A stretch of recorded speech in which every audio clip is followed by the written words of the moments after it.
I want to analyze two things today. The very first, right off the bat, will be the spin and stretch drill, which I think is an ideal and effective way to drill on transitioning from a throw right into Juji Gatame.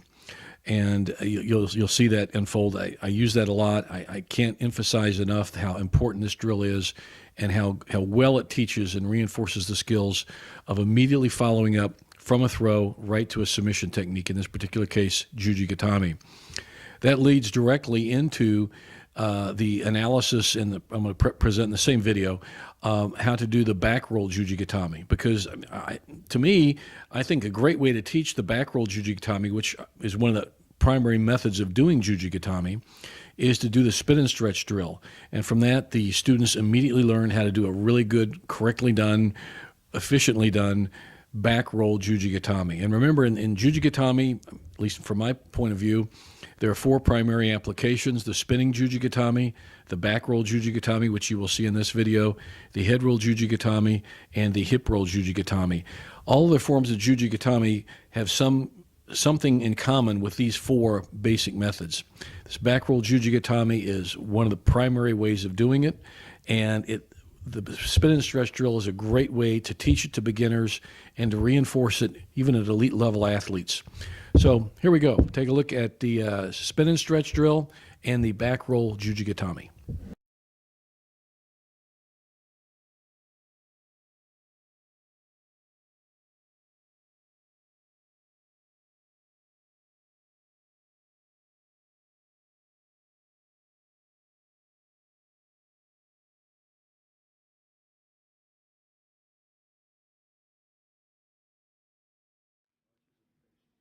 Okay, let's take a look at a really good drill. We call it spin and stretch. And what this does, it simulates a throw and then a transition immediately to Juji Gatame. Okay? So, and it's a really good, effective drill. It's you can't do enough of these, really. So, I'll have Derek do it, and then we'll talk it through. So you take a look at how he does it. So, go ahead and do it. Okay? That's the move. One more time. Just stay on the same size. So we did a lot of things there. So let's cover them, and I'm going to let you drill them. Okay? Yes, sir. All right. So Mike is on his knees, again, simulating a throw. Instead of getting slammed every time, this is better for Mike, so he doesn't have to take a whole lot of hard falls from being thrown and get your arm stretched.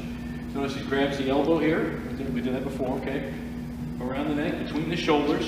When he steps across, the heel is going to, Derek's right heel is on his right knee on the side of Mike's right knee there.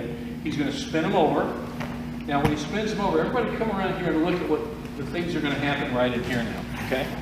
All right, so as soon as Derek throws him, he's not letting Mike off the hook. He does not want Mike to get away. So you notice he's buried him down here, but now watch what he does immediately. With this right foot, he's going to jam the top of his foot in the back of Mike's ribs here, okay? So his shin is right in the ribs here. Now, you're not going to stand there like that. You're going to sit there, and now when he comes over, he's going to do what we call a head sit or a shoulder sit. Do that again, spin him, or just stay there, Mike, and just, see how, here he is, okay? Now, see how he's trapping the arm? Now, he's going to step over the head. Now, and he sits on Mike's head. Don't stand there and look at him like, boy, I just did a cool move. No, you want to finish him, all right? So he's really round and compact. And now he's starting to collect Mike's arm. He's trapping it really well. See how he's trapping it very strong? Mike's arm is now part of Derek's body. And he's literally sitting on Mike's shoulder and head. Now notice how he didn't step this leg over. He's there. That's behind his, right back here. So he's got really good control of Mike. All right, now what he's going to do is just roll straight back and arch it, and he's going to finish it. There's your Juji Gatame. It's a classic. You don't have to throw both legs over. It's a classic approach to doing Juji Gatame. Can you do one more time, guys? If you have anything to add, please. Okay, so when I come through, this grip switches, okay? That's the number one thing. If I step in like this, the arm goes way over there, and then I gotta collect it back again. So as soon as I toss him, and I know I'm gonna go for this, can you ever see that traps there? Okay, so we went from a normal throwing grip to now a Newaza grip, okay? And then this foot steps in almost like you're going to kick him in the back. I'm not really kicking him, but it's the same kind of motion. Step in, drop your knee down so that your shin is pushing against his ribs and he's taking some of your weight. It's really important to keep him down. It's the start of a pin, basically. Okay, if I just kind of step in and I'm doing this, and then I step over, nobody in their right mind is gonna let me finish this.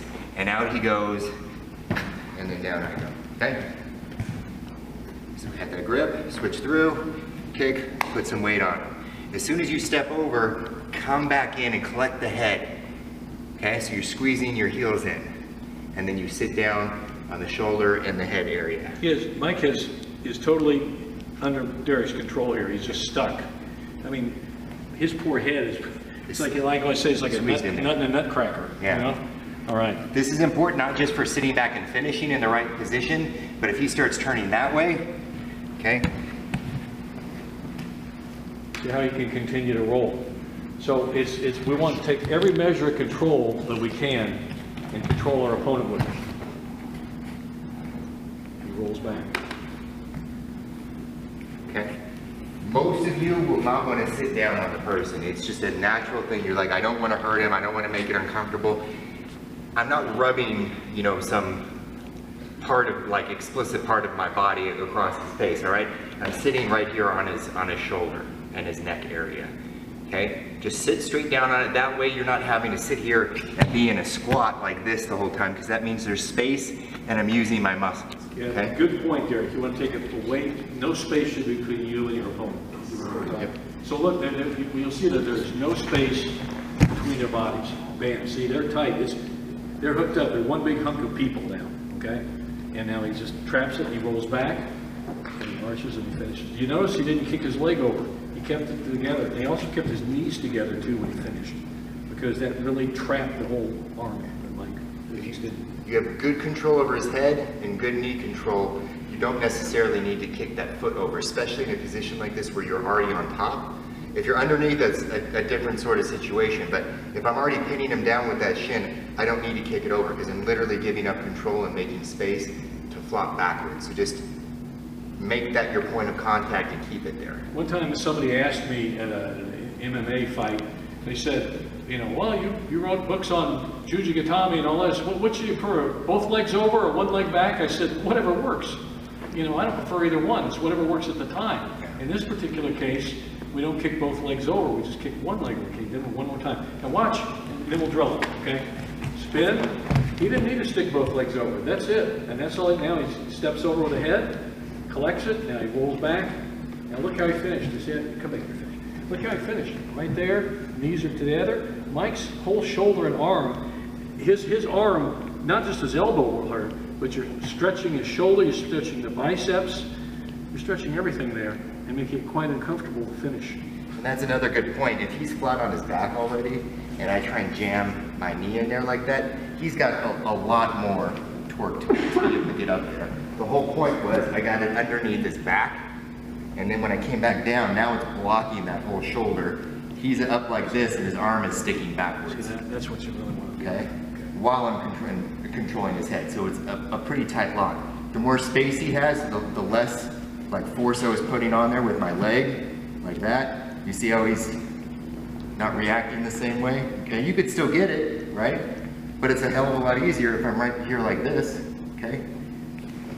This is what we call Juji Gatame. It's cross body arm lock, because you're literally, you know, your body's crossed, so he's doing the arm lock. Yeah, you actually give up part of the pin if you step over. I mean, some people still do it, but I wedge those toes under his back when I'm pinning him up. That props him up on his side, and then as I step over, I've already got the arm in great control, and you just curl it into their head, and it creates this brilliant lever. You do on him, so Juji, because that's a great point, because you're letting him off the hook. We always say that. So yeah, for me, I'm really wedging. I went the wrong way, I guess. Sorry. Can everybody see this? Come around here, this back foot. I'm just really wedging this, and before I even drop down, I've already got a good pan, and a lot of times I'll even secure that heel up under his chin. Over here. And so I'm just, he's stuck. Can't move. Now when he sits on his shoulder, look at that, it's really tight. And so here I'm propping him up, got the shoulder lock as well as the elbow. You good, guys? That's a good, it's a great drill. It's a great drill because it's a very active drill. And instead of throwing a guy thousands of times or taking thousands of falls, we can do this, we can spin and stretch, and you finish right up. It's a great transition, and it really does work. It's a good skill to have. All right, let's work on it.